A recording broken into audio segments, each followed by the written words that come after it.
See what he can do in the midst of unbelievers, on the leading edge with his word, his power, his grace, and his mercy. For God's sakes, we're Lutheran. This is what we know. Wittenberg Project, like, comment, subscribe. Hit the Patreon too if you don't mind. You know what I mean? Yo, recently I seen a couple messages and stuff, but it really hit home, this topic, for me, because I was talking to my daughter and she had mentioned that some kids at school were basically saying that, oh, they're Christian. And my daughter was like, yeah, I'm Christian too. And they're like, oh no, you can't be Christian. Like, I've heard you cuss before. Now my daughter cussing, different topic. You know what I'm saying? That's a different topic. But the overall premise of what they were dealing at on a base level is works righteousness. Like, I don't know if, and let's be honest, evangelicalism, Baptist life, rules the day in America. It does. It does. And I don't think you guys realize that you can't just bank sole fide on yourself. Or if you do, and you do apply it equally, you're setting yourself up to fail. So I'm seeing things like, you know, I had talked to my daughter. I told her, okay, yes, cursing is viewed as a sin. Okay, the reason I worded it that way is because, and I probably said this before on a different thing, is I can cut somebody down way worse without a bad word, and I'll be in just as much sin. Let's be honest about that. And I can build somebody up with a curse word. Yo, that was dope. That's amazing. Yo, how you do that? Oh man, yo, like, people are so caught up in the word that they miss the overall point of it. Now, yes, you shouldn't go around cussing because it could offend your neighbor. It could be a stumbling block to someone else. But within your immediate circle, you might say a bad word, and it's in a positive. But we're sitting here raising these young kids to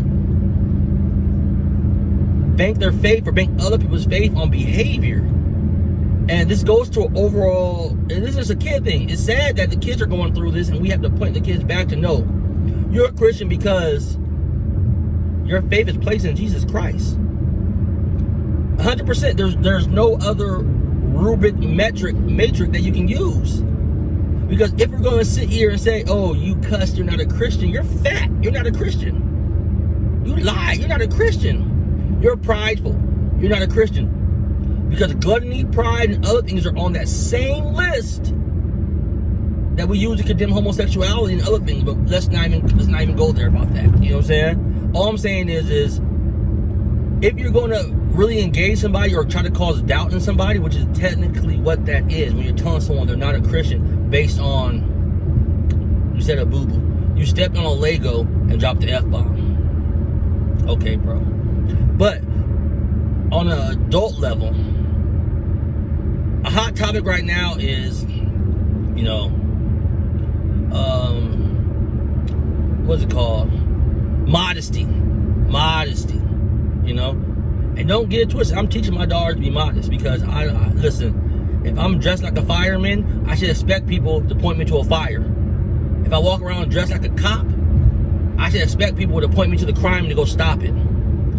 If you're dressed like a hooker, logic remains. Not saying guys have the right to talk to you a certain way, do certain things, because that's just respect as a human being. I'm gonna respect you no matter what. If you're dressed like a $2 hoe, or if you're dressed like a $50 hoe, or a sophisticated lady, I'm still gonna open the door for you. I'm still gonna be pleasant and nice. But I'm not gonna sit here and act as if certain things aren't reflective.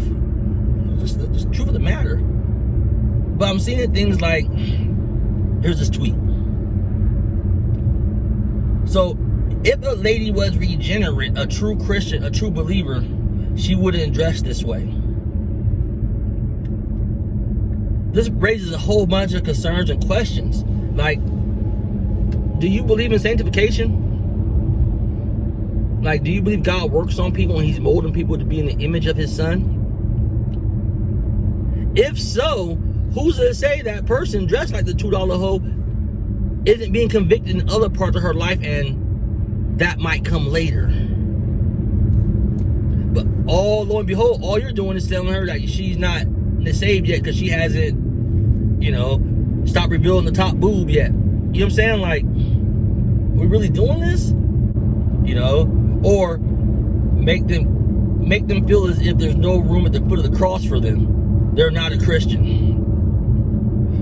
Why not take a different approach and talk to them about the grace and love of Jesus and how that's not ideal and why God does not want that and why they should value and cherish their body more? Like, there's plenty of other ways to go about it. But, I'm kind of off topic, but not really. It all boils down to works righteousness. Do you think that your behavior and what you're doing is the reason you're saved? Let's even go further. Do you think it's the proof or evidence of why you're saved? A lot of people say yes to that last one. A lot of people say yes. Okay? And the passage they'll reference, if you really look at it, it's talking about ministries and pastors, like the fruit of their ministry. Okay? But even if we apply it to the person and you really want to self-check and navel gaze like that, be sure you look at the whole pie. Be sure you look at the whole thing. Be sure to look at the lies you told, the hate in your heart, the slander, the resentment, the coveting, the greed. Be sure you measure all that on the scale. Let me tell you a secret. You're going to fail. You're going to fail. And when you realize you fail, look to the only one that can offer that perfectness. As Jesus said, be perfect like my heavenly Father is perfect. Look to him, because only he meets that standard. Only he meets that standard. So it's really bothered me because, like, my daughter really had to hear that. Like, she wasn't a Christian because they heard her say a bad word. Like, it's just amazing. I'm pretty sure these little kids don't always show honor and respect to their mom and dad. And for using the letter of the law, the Ten Commandments is more direct about reverence and respect to your mom and dad than it is about having to slip up and saying a bad word. It is. Now, I'm not minimizing it. I'm not saying, there aren't other aspects of the law that, cussing and things of that nature, or cursing your neighbor, or tearing your neighbor down with your tongue, because that wasn't even the context of it, was tearing down my neighbor. It was just an aspect of you said a bad word. And it pisses me off that the way we're teaching our kids this moralistic, pietistic manner of judging the faith by trivial things like that. And I know where they get it from, and it's disgusting.